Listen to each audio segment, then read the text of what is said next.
বেগম জিয়ার জন্য 2 ঘন্টা অপেক্ষা করলেন গ্যাটকো দুর্নীতি মামলার বিচারক। তাকে আদালতে হাজির করার পর মামলার কার্যক্রম চলেছে মাত্র 10 মিনিট। দুদকের আইনজীবী বিষয়টিকে অস্বাভাবিক বললেও প্রচলিত আইনসম্মত বলে মনে করছেন বেগম জিয়ার আইনজীবী।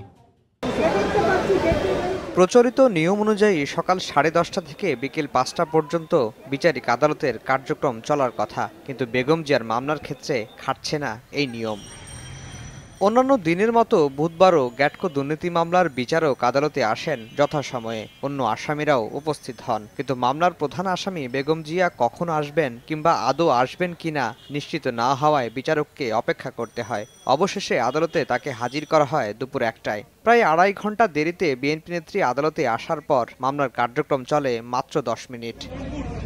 আসামির জন্য বিচারকের অপেক্ষার বিষয়টিকে অস্বাভাবিক ও নজিরবিহীন বললেন দুদকের আইনজীবী। বেগম খালেদা জিয়া দেরিতে আসা, তাছাড়া তাদের চার্জের শুনানিতে দীর্ঘদিন সময় নেওয়া, বিভিন্ন অজুহাত কাল বিলম্ব তারা করছেন। এখন তারা প্রচলিত নিয়মেই করছেন, মাননীয় আদালতের কাছে আবেদন করছেন। আমরা বলছি বিলম্বিত হচ্ছে, ওনারা বলছেন বিলম্বিত হচ্ছে না, এর মাঝখানে অবস্থান করছেন। বেগম খালেদা জিয়া অত্যন্ত সম্মানীয় একজন ভদ্রমহিলা। তিনি দেশের প্রধানমন্ত্রী ছিলেন, এটা তো সত্য কথা। তিনি দুটি মামলায় কনভিক্টেড হয়ে বর্তমান জেল হাজতে আছেন। জেলখানা কর্তৃপক্ষ তাকে সকাল 10:30টার সময় তাকে 10টার মধ্যে আদালতে হাজির করা জেল কর্তৃপক্ষেরই দায়িত্ব।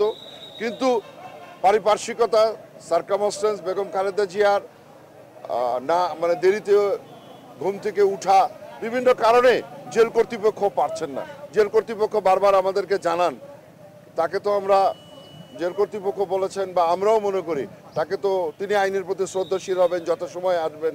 কারণ তিনি নিজে যদি এটা না করেন, এটা ফোর্স করে বা অন্য কোনো উপায়ে করার পক্ষপাতী আমরাও নাই, জেল কর্তৃপক্ষও নেন, এ ব্যাপারে আমাদের কোনো বক্তব্য নেই। আদালতে আসামির অপেক্ষা করার কোনো নজির নেই, কিন্তু একটা বিশেষ ক্ষেত্র প্রস্তুত হয়েছে, যার জন্য হয়তো নজির সৃষ্টি হচ্ছে। বিষয়টি আইনসম্মত বলে দাবি করেন বেগম জিয়ার আইনজীবীরা। আদালতে যাদের বিচার করা হবে তারা যতক্ষণে উপস্থিত না হয়, আইন বলেছে তাদেরকে ততক্ষণ পর্যন্ত বিচার কার্য শুরু করা যাবে না। আগামী 18 মার্চ গ্যাটকো দুর্নীতি মামলার পরবর্তী শুনানির দিন ধার্য করেছেন আদালত। আফজাল হোসেন, সময় সংবাদ, ঢাকা।